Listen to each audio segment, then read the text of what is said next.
नमस्कार, माउन्टेन समाचारमा स्वागत छ। म मञ्जु कार्की र म सन्देश शेर्पा। सुरुमा अहिलेसम्मका मुख्य समाचार।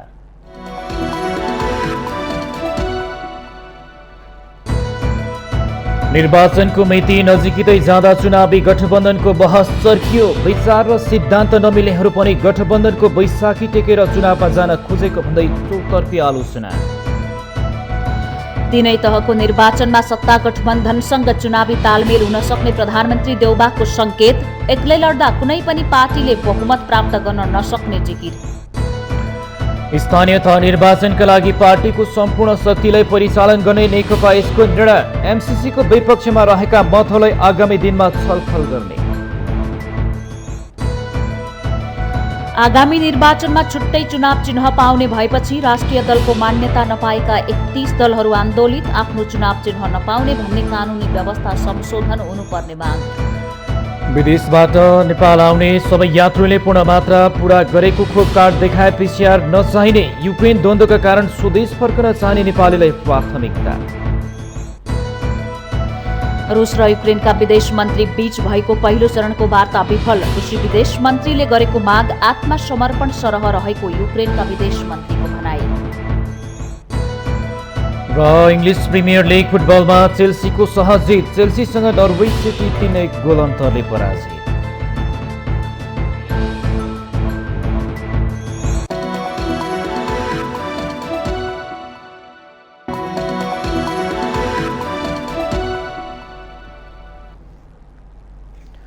अब समाचार विस्तारमा।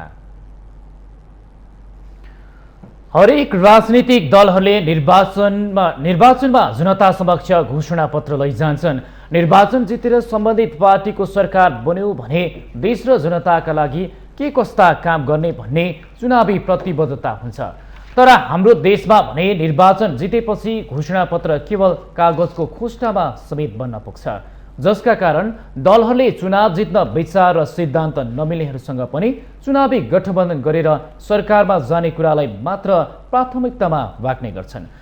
पछिल्लो 5 वर्षमा कुन दलको सरकारले जनताका लागि के कस्ता काम गर्यो भने समीक्षा हुनुपर्ने बेला अहिले पनि आगामी निर्वाचनमा कसरी सरकारमा जाने गरी भोट तान्न सकिन्छ भन्ने रणनीतिमा मात्र दलहरू समेत बनेका छन्।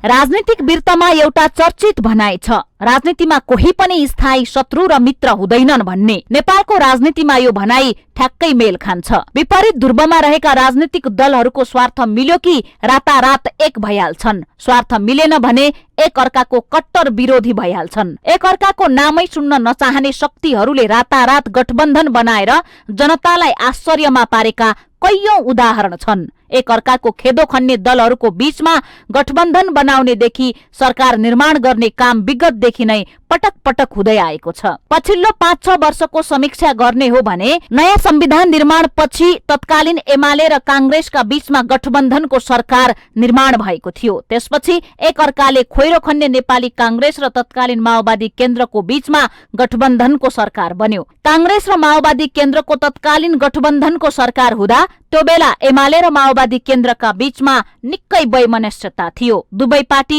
एक अर्काको खरो ढंगले विरोध गर्थे। त्यसपछि एकाएक एमाले र माओवादी केन्द्रका बीचमा चुनावी गठबन्धन मात्र बनेन, दुई दलका बीच पार्टी एकीकरण नै भयो। त्यसबेला कांग्रेसले माओवादी केन्द्रबाट ठूलो धोका भयो भनेर माओवादी केन्द्रको खूब आलोचना गर्यो। तत्कालीन नेकपाको बहुमतको सरकार बन्यो। सरकार बनेको 2 वर्ष पुगेपछि नेकपाका नेताहरूको बीचमा बढेको मतभेदका कारण पार्टीको एउटा पंक्ति सरकारमा र अर्को हिस्सा सडकमा जाने अवस्था रह्यो। सर्वोच्च अदालतको निर्णयले एमाले र माओवादी पूर्ववत अवस्थामा नै फर्किए भने माधव कुमार नेपालले एमालेबाट अलग हुने निर्णय गरेर अलग पार्टी नै खोले। पछिल्लो निर्वाचनमा गठबन्धन तोडेको कांग्रेसका सभापति देउबालाई प्रधानमन्त्री बनाउन माओवादी केन्द्रको भूमिका अहम रहन पुग्यो। 5 दलीय गठबन्धनले देउबा नेतृत्वको नयाँ सरकार नै गठन गर्यो। यो अवस्था पछिल्लो 6 वर्षको मात्रै हो। त्यस अघि पनि सरकार बन्ने र भत्कने क्रमले यसरी नै निरन्तरता पाइरहेको थियो, जसका कारण मुलुकमा कहिले पनि राजनीतिक स्थिरता कायम हुन सकेन। अहिले पनि स्थानीय तहको निर्वाचनको मिति घोषणा भइसकेको छ। दलहरूसँग एक्लै चुनावमा भिड्ने हिम्मत नभएर होला नेताहरू हरेक कार्यक्रममा गठबन्धनकै नारा लगाइरहेका छन्। राजनीतिक गर्नेहरूको ध्यान प्रधानमन्त्रीको कुर्सीदेखि ओडा सदस्यसम्म छ। त्यसका लागि राजनीतिक विचार र सिद्धान्त नमिल्ने दलहरूका बीचमा चुनावी गठबन्धन बन्ने देखिँदैछ। विश्वव्यापी राजनीतिक अभ्यास हेर्ने हो भने राजनीतिक पृष्ठभूमि र धरातल मिल्ने दलहरूका बीचमा स्वाभाविक रूपमा गठबन्धन हुन्छ। तर नेपालको दुर्भाग्य के छ भने कसैलाई प्रधानमन्त्री हुन मन लाग्यो वा पद प्राप्त गर्न मन लाग्यो भने पार्टी फुटाएर भए पनि गठबन्धनको सरकार बनाइहाल्ने वा गठबन्धन बनाइहाल्ने गरिन्छ। त्यसैले अब चुनावमा जनताको घर दैलोमा नेताहरू मत माग्न जाँदा राजनीतिक दलहरू किन मिल्छन् र किन अलग हुन्छन् भन्ने प्रश्न जनताले सोध्नुपर्छ। राष्ट्रियता, देशको अस्मिता, स्वतन्त्रता, राष्ट्रिय अखण्डता वा सार्वभौम सत्तामाथि खतरा उत्पन्न भएको बेला देशमा रहेका सबै राजनीतिक दलहरू एक हुनुपर्छ। तर नेपालको वर्तमान अवस्था हेर्ने हो भने देशमा गम्भीर राष्ट्रिय विपत्ति आउँदा समेत दलहरू एक ठाउँमा उभिँदैनन्। यहाँसम्म कि राष्ट्रियताको रक्षा गर्न समेत दलहरू एक हुन सक्दैनन्। राष्ट्रको भलो हुने कामका लागि दलहरूका बीचमा सहकार्य हुन सक्दैन। गठबन्धनको आवश्यकता महसुस हुँदैन। तर जब जब चुनाव आउँछ, जब जब सरकारमा जानुपर्ने हुन्छ, तब तब विभिन्न राजनीतिक विचार र सिद्धान्त भएका दलहरू बीच गठबन्धन हुने गरेको छ। अहिले प्रचण्ड र माधव कुमार नेपालहरू किन नेपाली कांग्रेससँग चुनावी गठबन्धन गर्नै पर्ने बाध्यतामा छन्? कांग्रेस जस्तो पार्टी किन कम्युनिस्टहरूसँग चुनावी गठबन्धन गर्न लालायित छ? यो सोचनीय विषय हो। चुनावकै लागि गठबन्धन गर्नुको कुनै औचित्य छ कि छैन भन्ने प्रश्न स्वाभाविक रूपले उठ्छ। प्रायजसो सबै दलहरूमा पार्टीको दृष्टिकोण, नीति र सिद्धान्त अलग हुँदा हुँदै पनि गठबन्धनको बैशाखी टेकेर हिड्न खोज्ने परिपाटी बसेको छ। दलहरूको यस्तै तालमेलले राजनीतिक अस्थिरता बढ्दै गएको छ भने देशको भविष्य झन झन अन्यलताको भुमरीमा जाँदैछ। के एमाले र कांग्रेस तथा माओवादी लगायतका दलहरूले एकल बहुमतको सरकार बनाउनै नसक्ने अवस्था हो त? होइन भने उनीहरूसँग निर्वाचनमा एक्लै जाने हिम्मत किन छैन? पार्टीले गरेका काम र सरकार सञ्चालन गर्दा जनताका लागि के कस्ता काम गर्यौं भनेर जनताको बीचमा भन्ने मसला नभएकै भरमा दलहरू चुनावी गठबन्धनको सहारा खोज्दैछन् भने चुनावपछि आउने गठबन्धनको सरकार गठबन्धनमा रहेका नेताहरूको स्वार्थ पूर्ति गर्नमै रुमलिने निश्चित छ। देशको नेतृत्व गर्नेहरू नै सबैभन्दा बढी अवसरवादी हुँदा आज देशको यस्तो दुरावस्था छ। त्यसैले इमानदार राजनीतिज्ञहरू पाखा लागिरहेका छन् भने देशको राजनीति गैर राजनीतिज्ञहरूको साँठगाँठको भरमा चलेको छ। यो नै देशको दुर्भाग्य हो। माउन्टेन टेलिभिजन एसडी राजनीतिक ब्युरो। नेपालमा सवारी दुर्घटनाको अवस्था भयावह बन्दै गएको छ। ट्राफिक प्रहरीको तथ्याङ्क अनुसार नेपालमा दैनिक 90वटा सवारी दुर्घटना हुने गरेका छन्। साँघुरो सडक, जीर्ण सडक, चालकको लापरवाही जस्ता कारणले हुने दुर्घटनाबाट धेरैले अकालमा नै ज्यान गुमाउने गरेका छन्। ट्राफिक प्रहरीको तथ्याङ्क अनुसार नेपालमा दैनिक सरदर 90वटा सवारी दुर्घटना हुने गरेका छन्। यस आधारमा 1 घण्टामा कम्तीमा 3वटा दुर्घटना हुने गरेको छ। हाल वर्षमा 33,000 भन्दा बढी दुर्घटना हुने गरेको तथ्याङ्क छ। 10 वर्ष यता नेपालमा सवारी दुर्घटनाको संख्या डरलाग्दो गरी बढिरहेको छ। चालू आर्थिक वर्ष 2078-79 को पहिलो 7 महिनामा देशभर 13,703 वटा सवारी दुर्घटना भएको तथ्याङ्क छ। साउनदेखि माघ मसान्तसम्म भएका ती दुर्घटनाबाट 1638 जनाको ज्यान गएको छ भने 18,234 जना घाइते भइसकेका छन्। देशैभर सबैभन्दा बढी सवारी दुर्घटना काठमाडौँ उपत्यका भित्रै हुने गरेको छ। ट्राफिक प्रहरीको तथ्याङ्क अनुसार पछिल्लो 7 महिनामा काठमाडौँ उपत्यकामा 6,021, प्रदेश नम्बर 1 मा 2,2178, मध्य प्रदेशमा 3,049, काठमाडौँ उपत्यका बाहेक बागमती प्रदेशमा 980, गण्डकी प्रदेशमा 240, लुम्बिनी प्रदेशमा 670, कर्णाली प्रदेशमा 238 र सुदूरपश्चिम प्रदेशमा 327 वटा दुर्घटना भएका छन्। दुर्घटनामा ज्यान गुमाउनेको संख्या भने मध्य प्रदेशमा बढी छ। दुर्घटना सम्बन्धी जनचेतना भए पनि कानून कार्यान्वयन फितलो भएका कारण दुर्घटना बढिरहेको जिल्ला ट्राफिक प्रहरी कार्यालय बाराको भनाइ छ। 75-76 अथवा 76-77 को यो गत वर्षलाई सबै हेर्दाखेरि दुर्घटनाको रेसियोमा हाम्रो आँकडामा अलिकति बढेको देखिन्छ। सवारीको साधन चाहिँ दिन प्रतिदिन बढेको छ र रोडको अवस्था उही छ। अनि पछि त्यसको साथसाथै अब यो जुन सवारी चालकहरूले चाहिँ ट्राफिकको आँखा छल्न पाए हुन्छ जस्तो गर्नुहुन्छ। हाम्रो अगाडि हामी चाहिँ त्यसलाई राडर गन अथवा स्पिड गन राखेर हामी चेक पनि गर्छौँ। हाम्रो अगाडि हामी देख्दा चाहिँ उहाँहरूले चाहिँ स्पिड कम गर्नुहुन्छ, अरू ठाउँमा उही स्पिड आफ्नै गतिमा लाँदा दुर्घटना हुन कारण चाहिँ मेन चाहिँ स्पिड लिमिट नभएर हो, हाई स्पिडको कारणले भइरहेको छ। यहाँ चाहिँ हाइवेमा दुर्घटना चाहिँ सबैभन्दा बढी मोटरसाइकल दुर्घटना हुने गरेको तथ्याङ्क छ। पछिल्लो 7 महिनामा 11,267 वटा मोटरसाइकल, 1,375 ट्रक तथा ट्याङ्कर, 419 वटा ट्रिपर, 40 वटा डोजर, लोडर र स्काभेटर, 1,436 वटा बस, 218 वटा माइक्रो, 5,094 जीप तथा कार, 546 वटा ट्र्याक्टर, 680 टेम्पो दुर्घटनामा परेका छन्। सवारी दुर्घटनाको मुख्य कारण नै साँघुरो र जीर्ण सडक, सवारी क्षमताभन्दा बढी यात्रु र चालकको लापरवाही हुने गरेको पाइएको छ।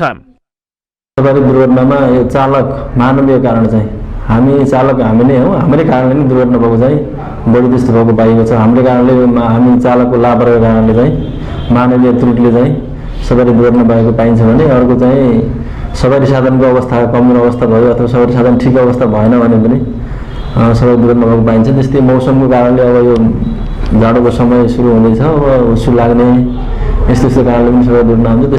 चालकहरूले भने सवारी दुर्घटना बढ्नुमा मुख्य कारण सडककै भएको दावी गर्ने गरेका छन्। चालकको लापरवाहीले दुर्घटना हुने भनेको त कम चान्स मात्रै हो। चालक स्वयं आफू पनि त जिम्मा ल्याएर चलाइराखेको हुन्छ, आफूलाई पनि आफ्नो बाँच्ने आधार हुन्छ होइन। बाटामा खाल्टाखुल्टी छन्, धेरै समस्याहरू छ, तिनी कुराहरूलाई मनन गर्दैन कि गाडी कतै केही भयो ल चालकले मापैसे गरेका छ, ओभरलोड बोकेको छ, त्यही मात्रै हुन्छ त्यहाँ नगर्छन्। अरू बाटोको कारण केही पनि हुँदैन। त्यो बाटोको बारेमा अहिलेसम्म जति पनि घटनाहरू भयो बाटोको कारण केही पनि भन्दैन कि चालकै लापरवाही भन्छ कि ओभरलोड भनेर भनिरहन्छ। प्रहरीको तथ्याङ्क अनुसार नेपालमा सबैभन्दा बढी सवारी दुर्घटना मध्याह 12 बजेदेखि साँझ 6 बजेसम्ममा हुने गरेको छ। सवारी दुर्घटना कम गर्नका लागि धेरै पक्षमा सुधार गर्नुपर्ने भए पनि ट्राफिक नियमको पालना नै पहिलो आवश्यकता हो। माउन्टेन टेलिभिजन एचडीका लागि जिल्ला ब्युरोको रिपोर्ट। प्रधानमन्त्री एवं नेपाली कांग्रेसका सभापति शेरबहादुर देउवाले आगामी स्थानीय निर्वाचनमा गठबन्धन दलसँग तालमेल गर्ने संकेत गर्न भएको छ। बिहिबार पर्सा कांग्रेसको नवनिर्वाचित पदाधिकारी तथा कार्य समितिलाई प्रमाणपत्र वितरणपछि वीरगञ्जमा सम्बोधन गर्दै देउवाले निर्वाचनमा तालमेलको संकेत गर्नुभएको हो। प्रधानमन्त्री देउवाले आफू गठबन्धनकै कारण प्रधानमन्त्री बनेको उदाहरण पटक पटक दोहोर्याउँदै गठबन्धन दलका नेताहरूलाई अनावश्यक रूपमा नचिड्याउन समेत आग्रह गर्नुभयो।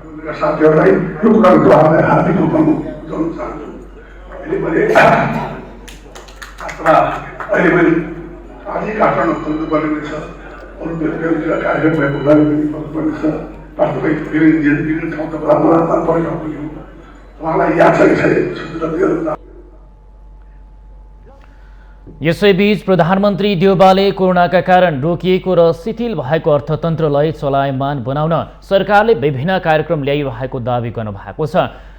बिहिबार वीरगञ्जमा नेपाल घरेलु तथा साना उद्योग महासंघको 25औं राष्ट्रिय महाधिवेशन उद्घाटन गर्दै प्रधानमन्त्री देउवाले यस्तो दावी गर्नुभएको हो। कोरोनाका कारण देशको अर्थतन्त्रमा पुगेको क्षतिलाई पहिलेको अवस्थामा फर्काउने गरी सरकारले काम गरिरहेको बताउँदै प्रधानमन्त्री देउवाले घरेलु तथा साना उद्योग अर्थतन्त्रको मेरुदण्ड भएकाले यो बिना देशमा आर्थिक सामाजिक रूपान्तरण हुन नसक्ने धारणा राख्नुभयो। उद्योगमा आवश्यक स्वीकृत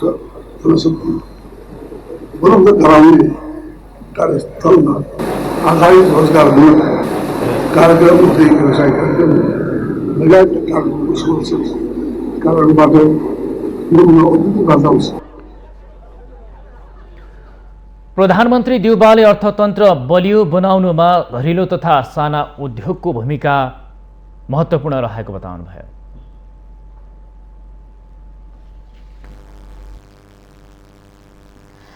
नेकपा एकीकृत समाजवादीले आगामी स्थानीय तह निर्वाचनका लागि पार्टीको सम्पूर्ण शक्तिलाई परिचालन गर्ने निर्णय गरेको छ। बिहिबार सम्पन्न सो पार्टीको केन्द्रीय कमिटी बैठकले आगामी वैशाख 30 गते हुने स्थानीय तहको निर्वाचनमा पार्टीको सम्पूर्ण शक्तिलाई परिचालित गर्ने निर्णय गरेको छ। बैठकले निर्वाचनमा पार्टीको शक्तिलाई परिचालित गर्ने गरी कार्ययोजना पारित गरेको प्रवक्ता जगन्नाथ खतिवडाले बताउनु भएको छ। त्यसैगरी एमसीसीको विपक्षमा रहेका मतहरूलाई पार्टीको बौद्धिक सम्पत्तिको रूपमा राखी आवश्यकता अनुसार आगामी दिनमा छलफल गर्ने र अहिले भने केन्द्रीय कमिटी बैठकले गरेको निर्णयलाई स्वीकार गरी अघि बढ्ने निर्णय गरिएको उहाँले जानकारी दिनुभयो। एमसीसीका बारेमा आजभन्दा अगाडि भएका संवाद, विवाद, दबाव यी सबै कुरालाई पार्टीको सम्पत्तिको रूपमा अंगीकार गर्यो र पार्टी केन्द्रीय कमिटीको बैठकले सहित त्यसलाई अनुमोदन गर्यो र यो निर्णयलाई लिएर हामी अगाडि जाने टुङ्गोमा हामी पुग्यौँ। पार्टीभित्र रहेका फरक फरक दृष्टिकोणहरू जुन एमसीसीको पक्षमा थिए, विपक्षमा ती सबैलाई विपक्षमा रहेका एमसीसीका विपक्षमा रहेका धारणाहरूलाई पनि पार्टीको विचार बौद्धिक सम्पत्तिको रूपमा राख्ने र आवश्यकता परे बेलामा त्यसमा फेरि छलफल गर्ने अहिले पार्टी केन्द्रीय कमिटीले गरेको निर्णयलाई सर्वोपरि निर्णय मान्दै स्वीकार गर्दै अगाडि बढ्ने हाम्रो पार्टीले निर्णय गरेको छ। नेकपा एकीकृत समाजवादीका प्रवक्ता खतिवडाले आगामी स्थानीय तह निर्वाचनमा गठबन्धनमा रहेका सम्पूर्ण दलहरूसँग सहकार्य गरी गठबन्धनका उम्मेद्वारहरूलाई निर्वाचित गराउन स्थानीय सरकारलाई भ्रष्टाचार मुक्त र जनमुखी ढङ्गले परिचालन गर्न बैठकले प्रतिबद्धता गरेको पनि स्पष्ट पार्नु भएको छ। निर्वाचनमा आफ्नो शक्तिलाई सङ्गठित र मजबुत बनाउँदै गठबन्धनमा रहेका सबै दलहरूसँग सहकार्य गरी लोकतन्त्र र संविधानको रक्षा गर्दै स्थानीय निर्वाचनमा गठबन्धनका उम्मेदवारहरूलाई अत्याधिक स्थानमा निर्वाचित गराउन र स्थानीय सरकारलाई भ्रष्टाचार मुक्त र जनमुखी ढङ्गले परिचालन गर्न प्रतिबद्धता जाहेर गर्दछ। बैठकले पार्टी अध्यक्ष माधव कुमार नेपालले प्रस्तुत गरेको राजनीतिक प्रतिवेदन र मोर्चा संगठन सञ्चालन निर्देशिका तथा सम्पर्क मञ्च सञ्चालन निर्देशिका केन्द्रीय सदस्यहरूले दिएको सुझावलाई समेटेर पारित गरेको छ। पारित भएको प्रतिवेदनमा वर्तमान अन्तर्राष्ट्रिय परिस्थिति र राष्ट्रिय राजनीतिको परिस्थितिको विश्लेषण, एमसीसी र त्यसको व्याख्यात्मक घोषणाको चर्चा, पार्टीको संगठनात्मक कार्यहरूको समीक्षा र पार्टीको आगामी कार्ययोजना लगायतका विषय समेटिएको प्रवक्ता खतिवडाले जानकारी दिनुभएको छ। बैठकले यसअघि पार्टीको केन्द्रीय सचिवालय र स्थायी कमिटी बैठकले गरेको राजनीतिक र सांगठनिक निर्णयहरू पनि अनुमोदन गरेको उहाँले बताउनुभयो। माउन्टेन समाचारमा पालो भएको छ विश्रामको।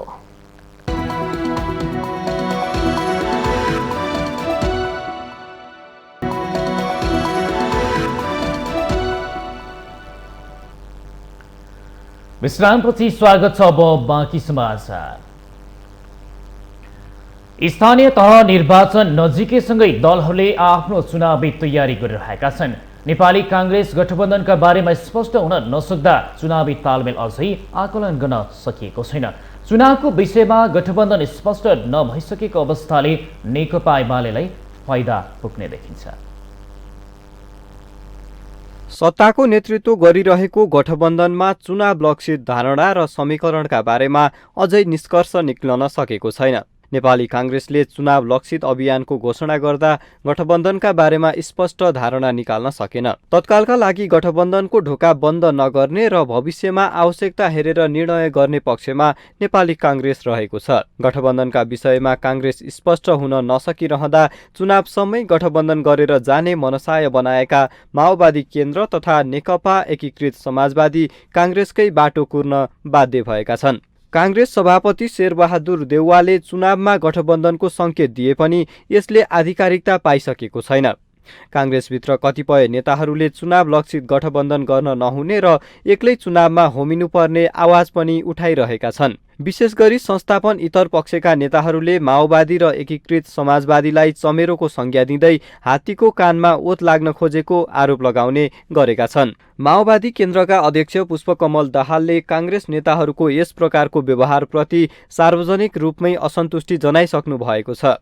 नेपाली कांग्रेसमा उठ्ने यस्ता औपचारिक आवाजहरूले गठबन्धनमा केही खटपट हुन सक्ने संकेत देखिएको छ। यो जस्तो चाहिने गठबन्धनलाई चित्त दुख्ने काम पनि अभिव्यक्तिहरू प्रतिपक्ष शुद्धलाई पनि भन्ने ढङ्गबाट जुन खालको निर्देशन दिनुभएको छ होइन, यो निर्देशनलाई कसरी पनि लिनुपर्छ भन्दाखेरि हामीले व्यक्त गरेका हाम्रा अभिव्यक्तिहरू जो व्यक्तिगत रूपमा व्यक्त भएका छन् यी अभिव्यक्तिहरूको लाई पनि अलिक व्यवस्थित गर्नुहोस् भन्ने पनि हो होइन। त्यसले गर्दाखेरि अब यो गठबन्धन तपाईँको चाहिने कसैलाई यो यसलाई र त्यसलाई भनेर गठबन्धनलाई फल्नालाई चाहियो ढिस्कालाई चाहियो भनेर अभिव्यक्त गर्ने यो समय पनि। त्यसो त चुनावी गठबन्धनको आवश्यकता नेपाली कांग्रेसलाई पनि रहेको शीर्ष नेताहरूको अभिव्यक्तिले पनि देखाउँछ।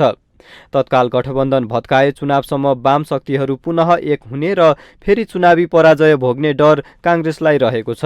गठबन्धनबारे तत्काल निर्णय नगर्ने र परिस्थिति हेरेर अगाडि बढ्ने सोच लिएको कांग्रेसले अन्तिममा गठबन्धन तोड्ने बाटो खुल्ला राखेको विश्लेषण पनि हुन थालेको छ। गठबन्धनमा चुनावी तालमेलको स्पष्टता नदेखिँदा यसको फाइदा प्रमुख प्रतिपक्षी नेकपा एमालेलाई हुने देखिन्छ। विभाजनको शिकार बनेको एमालेको विपक्षमा बलियो प्रतिद्वन्दी नेपाली कांग्रेसका साथमा माओवादी र एकीकृत समाजवादी उभिँदा एमालेलाई ठूलो नोक्सान हुने देखिन्छ। त्यसैले पनि गठबन्धन भत्काउनु एमालेको पहिलो प्राथमिकता रहँदै आएको छ। यद्यपि गठबन्धनको सामना गर्नु परे पनि चुनावमा विजयी हुने दाबी एमाले नेताहरूले गर्दै आइरहेका छन्। अब हेर्नुहोस्, अब गठबन्धनमा उहाँहरू आए पनि ठिकै छ। जनतामा सबैभन्दा बढी भिजेको सबभन्दा लार्ज सङ्गठन भएको र आज पनि संसदमा सबभन्दा ठुलो पार्टी नेकपा एमाले हो। तर नेकपा एमालेलाई भोलि चुनावमा जाने सम्बन्धमा उहाँहरू गठबन्धन मिलेर आए पनि एक्लै आए पनि हामीलाई केही पनि फरक पर्नेवाला छैन। हामी चाहिँ के चाहन्छौँ भने चुनाव समयमा होस्, ढाँदैले ढङ्गले चुनाव होस्। वैशाख 30 गतिको चुनाव फेरि सार्ने खालका षड्यन्त्रहरू यहाँ बाहिर सुनिन्छ, त्यो षड्यन्त्र सरकारले नगरोस् र चुनाव चाहिँ निष्पक्ष ढङ्गले फ्री एन्ड फेयर ढङ्गमा चाहिँ इलेक्सन गराओस्। हामी जनतासँग जान चाहिँ एकदम प्रतिबद्ध छौँ। समग्रमा हेर्दा गठबन्धनको निरन्तरता कांग्रेसकै हातमा देखिन्छ। गठबन्धन तोड्दा आउने खतराहरूका बारेमा कांग्रेस नेतृत्व पंक्ति सचेत छ। एमाले भने गठबन्धन नभत्काउँदा पनि चुनाव जित्ने दाबी गरिरहेको छ। चुनाव आउन अब करिब 2 महिना बाँकी रहँदा गठबन्धनको भविष्य चुनावी तालमेलसम्मै जाला वा गठबन्धन भत्काउने एमालेको चाहना पूरा होला आगामी दिनले देखाउनेछ। माउन्टेन टेलिभिजन एचडी का लागि क्यामेरामा प्रदीप घलान र निखिल कपालीका साथमा सुजन चालिसेको रिपोर्ट। आगामी निर्वाचनमा छुट्टै चुनाव चिन्ह पाउने भएपछि राष्ट्रिय दलको मान्यता नपाएका 31वटा साना दल आन्दोलित भएका छन्। स्थानीय तहको निर्वाचन आउन जम्मा 64 दिन मात्र बाँकी रहँदा निर्वाचनमा राष्ट्रिय दल बाहेक अन्य दलले पार्टीको चुनाव चिन्ह नपाउने भन्ने कानुनी व्यवस्था संशोधन हुनुपर्ने उनीहरूको माग छ। आन्दोलित हुनेमा आफूलाई राजनीतिको वैकल्पिक शक्ति मान्दै आएको विवेकशील साझा पार्टी समेत छ। स्थानीय तहको निर्वाचन आउन 65 दिन मात्र बाँकी रहँदा ठूला दलदेखि साना दलहरूलाई चुनावी रौनकले छोइसकेको छ। तर आगामी स्थानीय तहको चुनावमा 6वटा राजनीतिक दलका उम्मेद्वारहरूले मात्रै आफ्नो दलको चुनाव चिन्ह पाउने भएपछि साना दलहरू भने असन्तुष्टि बनेका छन्। निर्वाचन आयोगले राष्ट्रिय दलको मान्यता नपाएका राजनीतिक दलका उम्मेद्वारहरूलाई आयोगले स्वतन्त्र उम्मेद्वारको रूपमा चिन्ने प्रावधान राखेको छ, जसले गर्दा नेकपा एमाले, नेपाली कांग्रेस, नेकपा माओवादी केन्द्र, नेकपा एकीकृत समाजवादी, जनता समाजवादी पार्टी र लोकतान्त्रिक समाजवादी पार्टीका उम्मेद्वारहरूले मात्रै आफ्नो पार्टीको चुनाव चिन्हमा निर्वाचन लड्न पाउनेछन्। स्थानीय तह निर्वाचन ऐन 2073 को दफा 26 को उपदफा 6 मा राष्ट्रिय दलका उम्मेद्वारहरूलाई मात्र दलीय निर्वाचन चिन्ह दिइने व्यवस्था रहेको आयोगको भनाइ छ। हामीले जुन आसन्न स्थानीय तह निर्वाचन गर्न गइरहेका छौँ यसको मूल कानुनको स्थानीय तह निर्वाचन ऐन हो, जुन चाहिँ जनप्रतिनिधिमूलक संसदले बनाएको छ। त्यो नियममा अथवा त्यो कानुनमा अथवा त्यो ऐनमा स्पष्टसँग राजनीतिक यो नेपालमा मान्यता प्राप्त गरेका दलहरूको चिन्ह रहनेछ भन्ने कुरा मात्रै लेखेको हुनाले मतपत्र पनि त्यही अनुसार व्यवस्थापन हुने भयो र कानुनमा अन्यथा व्यवस्था भएमा आयोग त्यसमा बाधक भन्ने छैन। चुनावको मिति घोषणा भइसकेपछि पनि एमसीसीमा अल्झिरहेका दलहरू बिस्तारै चुनावमा केन्द्रित हुन थालेका छन्। सरकारको नेतृत्व गरिरहेको नेपाली कांग्रेस 1 महिना अभियान घोषणा गरेको छ भने प्रमुख प्रतिपक्षी दल नेकपा एमाले सहित अन्य दलहरूले पनि चुनावलाई केन्द्रमा राखेर गतिविधि सञ्चालन गर्न थालेका छन्। तर राष्ट्रिय दलको मान्यता नपाएका दलहरूले स्थानीय चुनावमा दलीय चुनाव चिन्ह नपाउने भएपछि उक्त प्रावधानको विरोधमा उत्रिएका छन्। ठूला राजनीतिक दलहरूले सिन्डिकेट गर्न राष्ट्रिय दलको मान्यता नपाएका दलका उम्मेद्वारहरूले दलीय चुनाव चिन्ह नपाउने गरी कानून बनाएको र त्यसलाई निर्वाचन आयोगले पनि मानेर अगाडि बढेको भन्दै उनीहरू रुष्ट देखिन्छन्। अलोकप्रिय राजनीतिक नेतृत्व छ, त्यसको विकल्प बनेर आउन सक्ने सम्भावना बोकेका राजनीतिक दलहरूलाई निषेध गर्ने गरेर र त्यही दुष्चक्र चलाइरहने नियतवश यो स्थानीय तह निर्वाचन ऐनमा त्यो विभेदकारी र अलोकतान्त्रिक प्रावधान राखिएको छ। विवेकशील साझा पार्टी र अरू जसले अहिले हामी मोर्चा बनाएर काम गरिरहेका छौँ, यस्ता दलहरूको सङ्ख्या दिन प्रतिदिन बढ्दैछ। हामी सङ्घर्षमा जान्छौँ, त्यो कानुनी सङ्घर्ष होस् अथवा सडक सङ्घर्ष होस्, वैचारिक सङ्घर्ष होस्, यहाँ जस्तो सञ्चार माध्यमले दिने साथ दिने र त्यहाँबाट हामीले छेड्ने वैचारिक सङ्घर्ष होस्, त्यो हाम्रो सङ्घर्षको बाटो त छँदैछ। मानव अधिकार र मौलिक अधिकारका माने क्षेत्रभित्र रहेर नेपाली जनताले पाएको अधिकार हो। कोही एकजना व्यक्ति पनि राष्ट्रको लागि सुरक्षित गर्ने राज्यको दायित्व हो।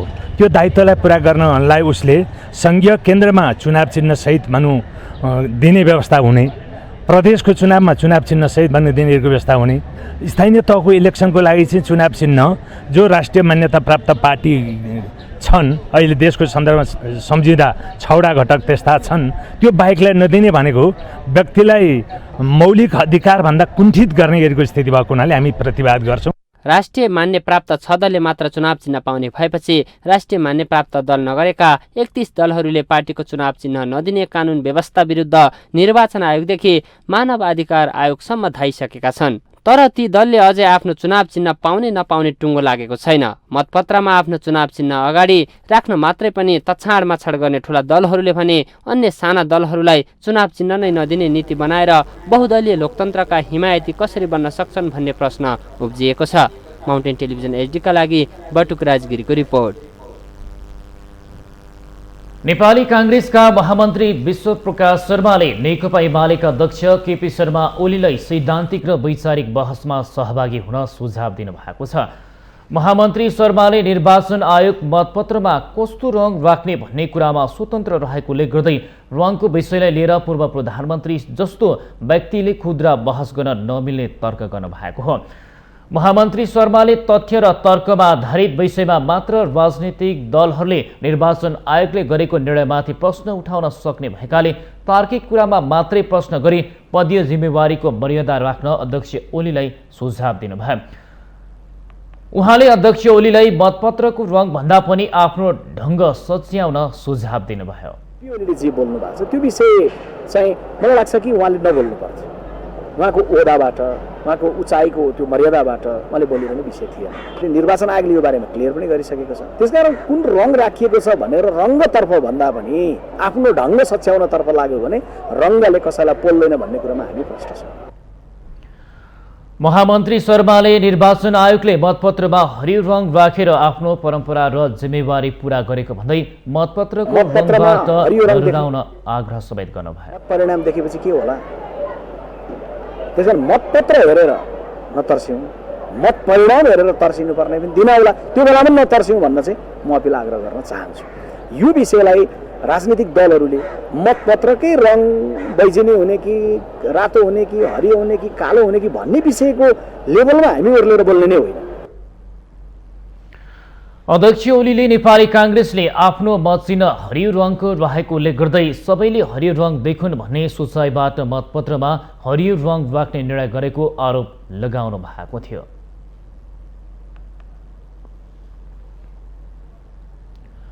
माउन्टेन समाचारमा पालो भएको छ विश्रामको।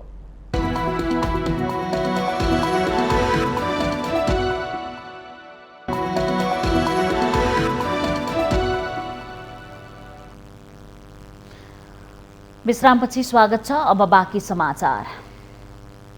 नेकपा एकीकृत समाजवादीका सम्मानित नेता झलनाथ खनालले अब एमसीसीको विषयलाई पार्टीभित्र अहिले बहस नगर्न आग्रह गर्नुभएको छ। स्थानीय तहको निर्वाचनलाई लक्षित गरी अब कार्ययोजनाहरू अगाडि बढाउन सम्पूर्ण सदस्य र कार्यकर्तालाई आग्रह गर्दै एमसीसीको बहस बन्द गर्न आग्रह गर्नुभएको हो।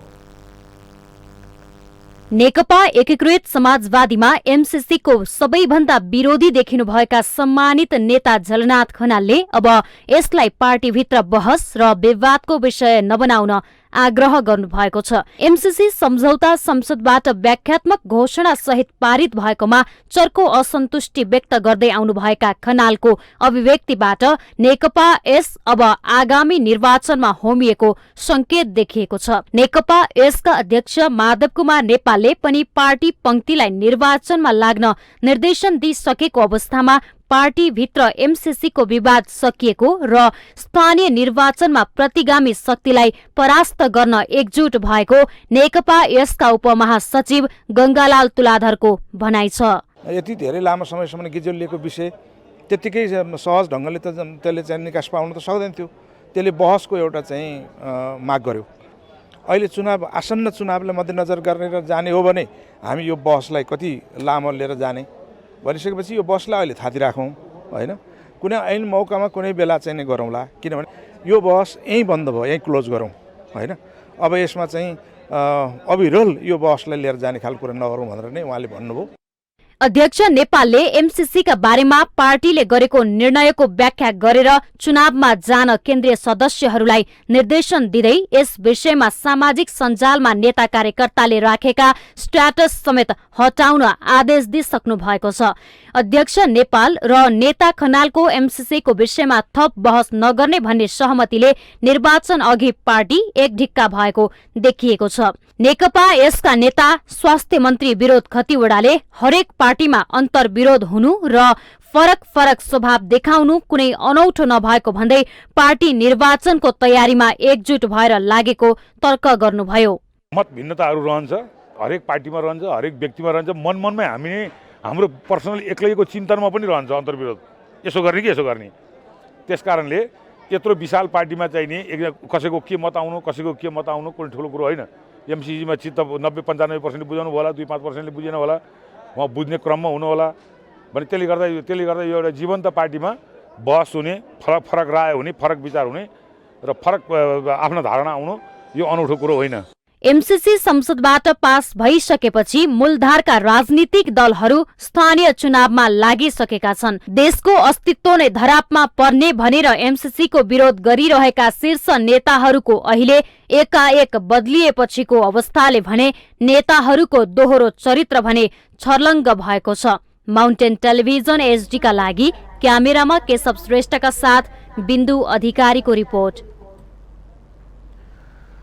विदेशबाट नेपाल आउने स्वदेशी तथा विदेशी सबै यात्रुले पूर्ण खोप मात्रा पूरा गरेको खोप कार्ड देखाए पीसीआर नचाहिने भएको छ।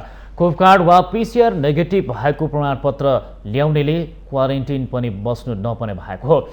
प्रधानमन्त्री तथा मन्त्री परिषद कार्यालयले 16 फागुनको मन्त्री परिषद बैठकको निर्णय सरकारवाला मन्त्रालयहरूलाई पठाएको छ। निर्णयअनुसार अब हवाई तथा स्थल मार्गबाट यात्रुहरू निर्बाध नेपाल आउन पाउनेछन्। नेपाल आउँदा यात्रुले खोप लगाएको प्रमाणपत्र पेश गर्नुपर्नेछ। प्रमाणपत्र पेश गर्न नसक्ने यात्रुले यात्रा सुरु गर्न अगाडि 72 घण्टाभित्रको परीक्षणको नतिजा नेगेटिभ आएको प्रमाणपत्र देखाए नेपाल प्रवेश पाउनेछन्। यससँगै यात्रा व्यवस्थापन सम्बन्धी यसअघि लागू गरिएका सबै निर्णय खारेज गर्ने निर्णय भएको समेत कार्यालयले जानकारी गराएको छ। हवाई मार्ग वा स्थल मार्ग भई विदेशबाट नेपाल प्रवेश गर्ने यात्रुको सम्बन्धमा कोभिड-19 को जोखिम विश्लेषण आवश्यकता अनुसार परीक्षण गर्ने, थप कडाई गर्ने वा नगर्ने निर्णय अब कोभिड-19 सङ्कट व्यवस्थापन केन्द्रबाटै हुने भएको छ। नेपालबाट हवाई मार्ग भई अन्य मुलुक जाने यात्रुको लागि गन्तव्य मुलुकको कोभिड-19 स्वास्थ्य प्रोटोकल सम्बन्धमा सम्बन्धित एयरलाइन्सले आफ्ना यात्रुलाई जानकारी गराउनु पर्नेछ। यसको अनुगमन गर्ने जिम्मेवारी भने पर्यटन मन्त्रालयले पाएको छ। निर्णयअनुसार युक्रेन द्वन्द्वका कारण स्वदेश फर्कने नेपालीलाई विमानस्थलमा प्राथमिकताका साथ सहजीकरण गरिने भएको छ। पीसीआर परीक्षण नभएका वा सीसीएमसी फारम नभएको र खोप समेत नलगाएको भए पनि उनीहरूलाई छुट्टै स्वास्थ्य कक्ष स्थापना गरी सहजीकरण गर्ने निर्णय समेत भएको छ। बसन्तपुर स्थित हनुमान ढोकामा 3 तले चिर ठड्याएसँगै देशभर होली पर्व सुरु भएको छ। बिहिबार बिहान 7:27 को शुभ साइतमा हनुमान ढोका दरबारको गद्दी बैठकको दक्षिणतर्फ चिर ठड्याइएको हो। फागुन शुक्ल अष्टमीमा ठड्याइएको रङ्गी चङ्गी ध्वजा पताका झुन्ड्याइएको बाँसको 3 तले चिर ठड्याइएसँगै होली पर्व सुरु हुन्छ। चिर पूर्णिमाको रातमा टुडीखेल पुर्याई दाह गरेपछि होली समाप्त भएको मानिन्छ। यसै शुभ साइतमा हनुमान ढोका परिसर, हनुमान ढोका भित्र, डाक चोक र मोहनकाली चोकमा पनि मयल रुखको हाँगामा रङ्गी चङ्गी कपडाका टुक्राहरू झुन्ड्याइएको चिर गाडिने गरिन्छ। फागु पूर्णिमाको दिन मनाइने होली पहाडमा चैत 3 गते र तराई भेगमा चैत 4 गते मनाइँदैछ।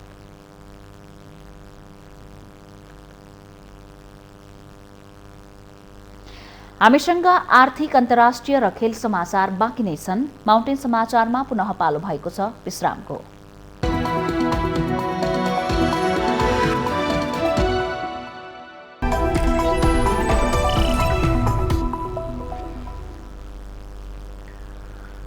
पछिल्लो 8 कारोबार दिनमा 221 अङ्क घटेको नेप्से अन्तिम कारोबार दिन बिहिबार 52 अङ्कले बढेको छ।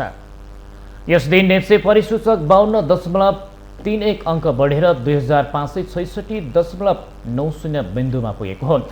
नेप्से बढे पनि बिहिबार कारोबार रकममा भने खासै सुधार देखिएको छैन। 226 कम्पनीको 56,10,631 किता सेयर खरिद बिक्री हुँदा कारोबार रकम 2,79 करोड 18 रुपैयाँ रहेको छ। बिहिबार इमर्जिङ नेपालको सेयर सकारात्मक सर्किट लेभलमा कारोबार भएको छ। सो कम्पनीको सेयर मूल्य 9.98% बढेर 341 रुपैयाँ 50 पैसामा अन्तिम कारोबार भएको छ। त्यसैगरी Karnali Development Bank, Nepal Hydro Developers, Progressive Finance, Jyoti Bikas Bank, Central Finance र हिमालयन पार्टनरको सेयर मूल्य 8% भन्दा बढी बढेको छ।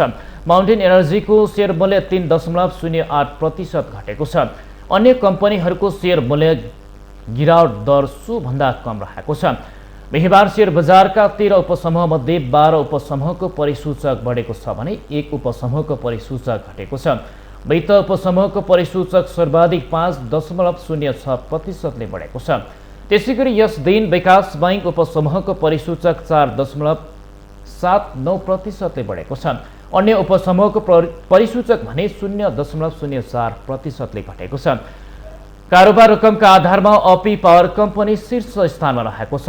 सो कम्पनीको यस दिन 16 करोड भन्दा बढीको सेयर खरिद बिक्री भएको छ।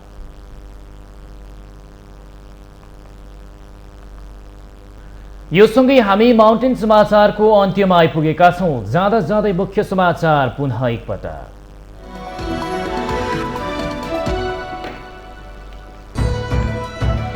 निर्वाचनको मिति नजिकिँदै जाँदा चुनावी गठबन्धनको बहस चर्कियो। विचार र सिद्धान्त नमिलेहरू पनि गठबन्धनको बैशाखी टेकेर चुनावमा जान खोजेको भन्दै चौतर्फी आलोचना।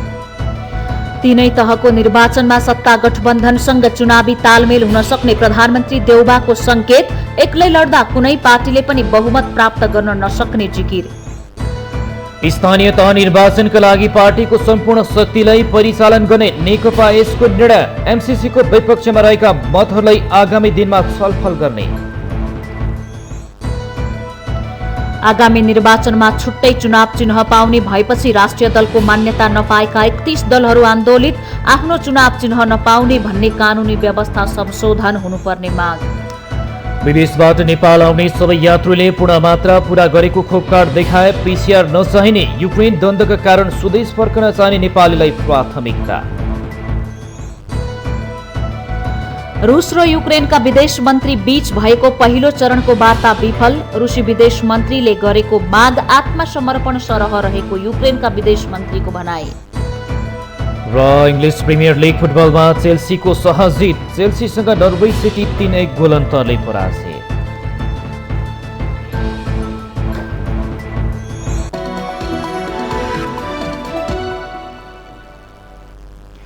माउन्टेन समाचार अहिलेलाई सकियो। सत्य, तथ्य र निष्पक्ष समाचारका लागि माउन्टेन टेलिभिजन HD हेर्दै रहनुहोला। नमस्कार।